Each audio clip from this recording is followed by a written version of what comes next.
Hello humanoids! Halfling Hannah here from halflinghobbies.com, where we have everything you need to create environments that inspire adventure. Today, I want to talk about something that can be a little bit challenging, creating encounters that are unique and interesting for first level parties. At first level, your party likely won't have very many spells, they won't have much HP, and their equipment won't be the best. This can mean that adventuring can be a bit of a challenge, and yet that's exactly what they want to do. They want interesting and engaging encounters right off the bat.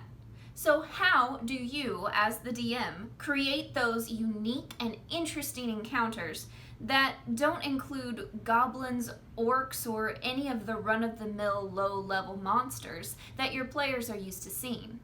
Well, today, you're in for a treat. I've compiled 10 of the most interesting and unique monsters that you can run for your first level party. Let's dive in. First up on our list, we have blights.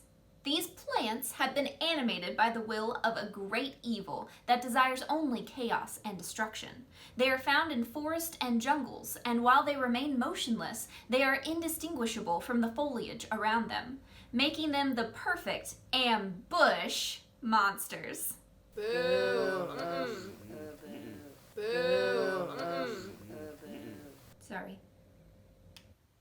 There are three main types of blights: twig, needle, and vine blights. Twig blights are the weakest of the three, and your party should easily be able to take on 6 or 8 of them if they are fresh. They especially prefer to lie in wait for their victims, choosing areas that are often used for campsites or trails that lead through the forest. While they're rooted, they look just like a shrub without any leaves on it. Twig blights love to lie in wait and then ambush their victims, taking them off guard.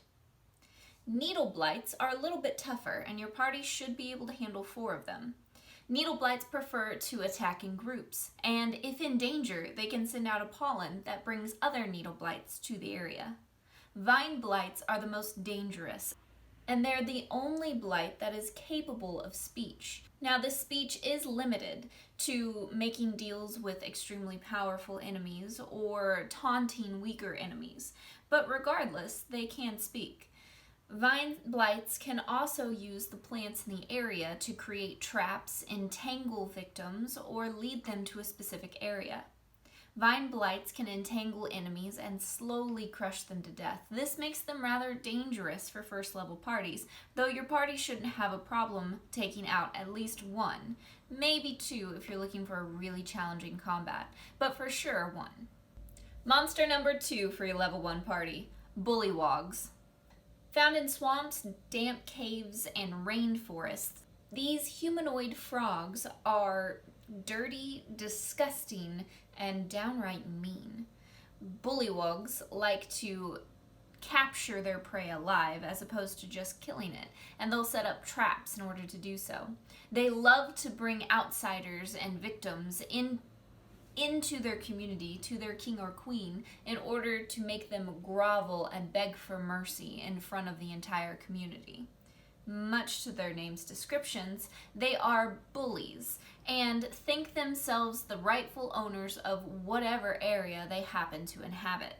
Bullywugs also will do anything to impress their superiors, and they're not particularly intelligent, making them excellent targets for bribery or even deceit. I love using bullywugs because they are an unusual monster that isn't used very often, and the risk of death for your level 1 party is pretty low, since bullywugs much prefer to capture prey alive and take whatever they can from them, as opposed to just kill them outright. Number 3, the Cockatrice. If you're looking for a more classic monster hunt, you need look no further than the Cockatrice. It's a weird combination of bat, lizard, and chicken. Normally peaceful, they live out in the woods and eat small animals, insects, and plants, which you wouldn't think would be a problem. The only thing is that when they feel even slightly threatened, the Cockatrice immediately and fiercely attacks whatever might be threatening it. This makes them rather dangerous. They are a low challenge rating, but the Cockatrice has a very interesting feature, which makes it a real challenge for low-level parties. If an adventurer is even scratched by the beak of a Cockatrice, they have to succeed on a DC 10 saving throw or be turned to stone for 24 hours. Now again, this is 24 hours. This isn't a permanent effect, but it can create some really interesting challenges and roleplay opportunities as your party tries to figure out what in the world happened to one of their friends. Now, theoretically, your party could handle 2 to 3 Cockatrices, but because of its unique ability, I would recommend only doing 1. I love to have village elders or farmers request aid from a first level party to go and slay this monster and give them a reward for it. It makes them feel like heroes, gives them a little bit of a reward for doing some adventuring work while keeping the threat really kind of low. But it's a much more interesting encounter than just goblins or orcs. Number 4, Quasit. If you're looking for something more fiendish in nature, possibly related to your villain of your campaign, I highly recommend Quasits. Quasits are interesting little shape-shifting fiends that can be summoned from the abyss. Or they can appear where the veil between the material plane and the abyssal plane is especially weak. Quasits, again, are small, they're considered tiny, but they have a really interesting ability that makes them a bit more challenging. They can shapeshift into 3 different types of monsters, and they can do this at will, meaning your party has to continually fight whatever monster shape the Quasit shapes into before they can actually deal any damage to the Quasit itself. This can be extremely fun for a first level party who's maybe not used to encountering anything with this level of magic. Now suddenly they have to figure out what exactly they do with this shape-shifting monster, and it's really quite fun. Monster number 5. Coatoa.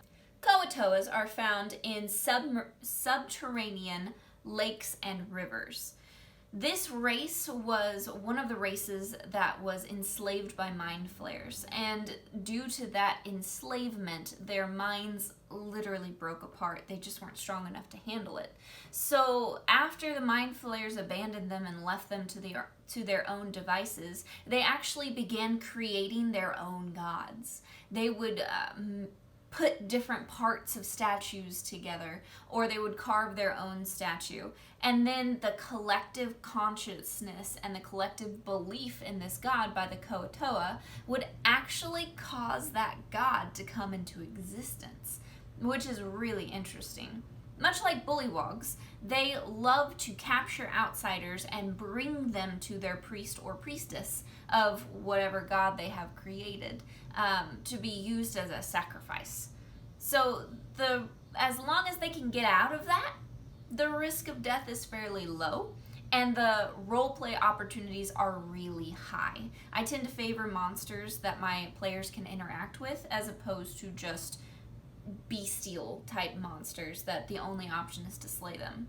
Now, unlike bullywugs, Coatoa can't be reasoned with or bribed or bargained with because their mind has been so shattered from the mind flayers. Number 6, Lizardfolk. Lizardfolk are not necessarily monsters, although they can be enemies. In recent editions, you've even been allowed to play a Lizardfolk if you would like, or even a Yuan-Ti.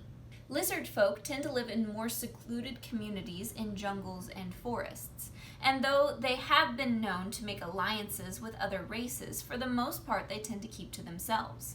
Lizardfolk send out small raiding and hunting parties, and if they notice anything odd happening within the borders of their land, they would send out these small parties to investigate, making them perfect for low-level parties. Because Lizardfolk are true neutral, you could make it a quest for your low-level party to make contact with the Lizardfolk and create alliance with them for another nation.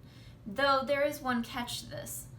Lizardfolk have a particular fondness for humanoid flesh. And if they encounter a humanoid, they often capture it and take it back to the community to be used as the centerpiece for a feast, for either royalty, a celebration, or a holy day of some kind. So this can make negotiations a little more difficult. Lizardfolk are also highly intelligent, using weapons and armor, making them a little more difficult for your first level party, though not at all impossible. They should be able to handle 1 or 2 lizardfolk, but I wouldn't give them more than that at the start. Number 7, Madmen.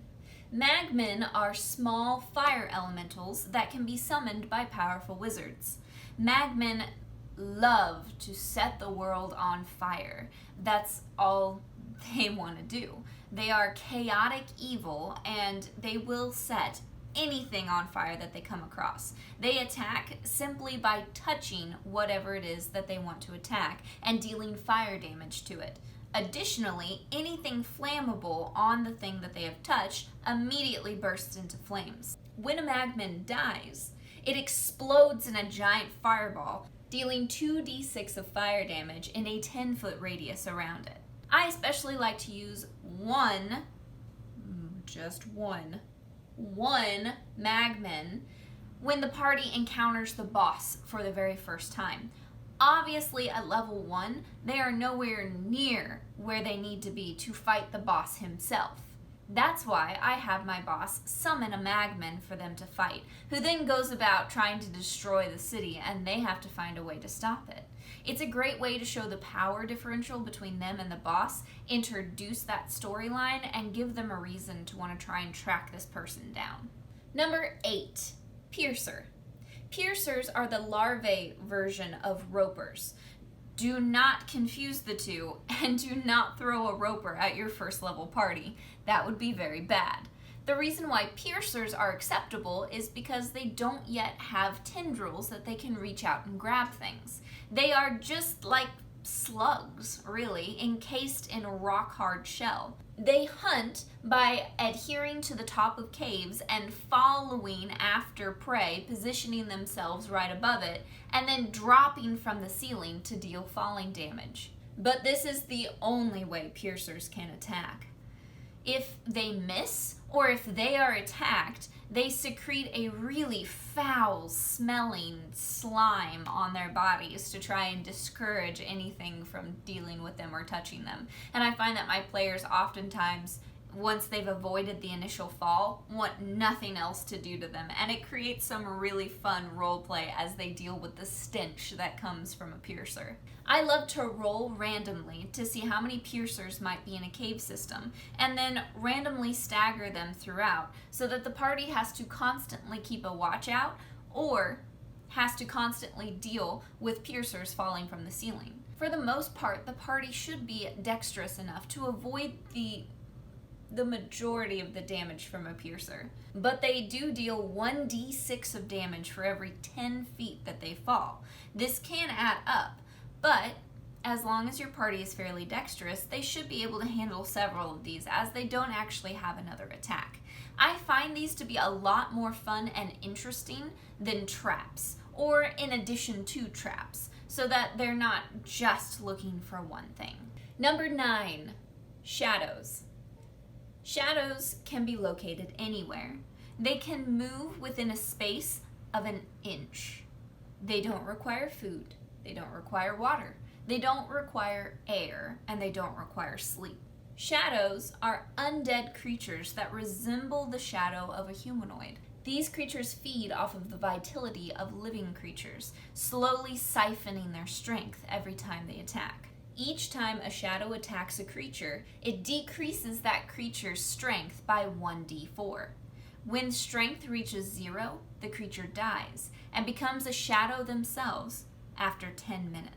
Shadows make excellent guardians for long-abandoned crypts, vaults, and castles, as they don't require anything in order to live, and they are extremely stealthy due to their nature. However, be cautioned when using this. It is a challenge rating 1, which means your party has to be fresh and not faced anything else, and even still, it will probably still be a challenging battle, as the shadow is resistant to many, many forms of damage. So, if you're looking for a challenge, or maybe a boss within a castle that you're planning for your level 1 party, I highly recommend a shadow. Just be cautious. Finally, number 10, my favorite, the Scarecrow. Yeah, you heard that right, a Scarecrow. Normally they're creepy enough, hanging out in cornfields just watching, but when an evil spirit has been bound to it by a hag or a witch, giving it a mind and a purpose and mobility, they become especially terrifying. Now, the horrible thing about scarecrows is they look like scarecrows. While they're still, there is nothing that will alert your party that it's anything more than just a scarecrow. Your party could pass one and never know. Scarecrows make excellent boss battles for your level 1 party. I especially love to do this one around Halloween time if I can time it for that, or Harvest End within game itself. I like to have villagers or elders or someone contact the adventuring party and ask them to go into the fields and slay scarecrows. Of course, there's never just one scarecrow in a field, so the party not only has to figure out which one is the right one, has disadvantage on a lot of perception because they're in the middle of tall fields, and the scarecrow has razor sharp claws and advantage in stealthing around its favored terrain. So if you're looking for a challenge for your level 1 party that is creepy and interesting, unique, and fun, I highly recommend giving a Scarecrow a try. But your party should face one and only one Scarecrow, and even that will probably be a challenge, but it will definitely be a fun challenge. DMs, we get it. Doing this job can be really hard, but you're doing a really good job. You just need to keep at it. And if you ever need ideas, tips, tricks, recipes, potions, make sure to check out halflinghobbies.com, where we have everything you need to create environments that inspire adventure. I hope this list has given you some fun ideas. If you have any monsters that you prefer for your level 1 party that you think are unique and fun, make sure to leave them in the comments below to help out other DMs and give them some ideas. Until next time, may your game have advantage, my friend. This is Halfling Hannah here, signing out.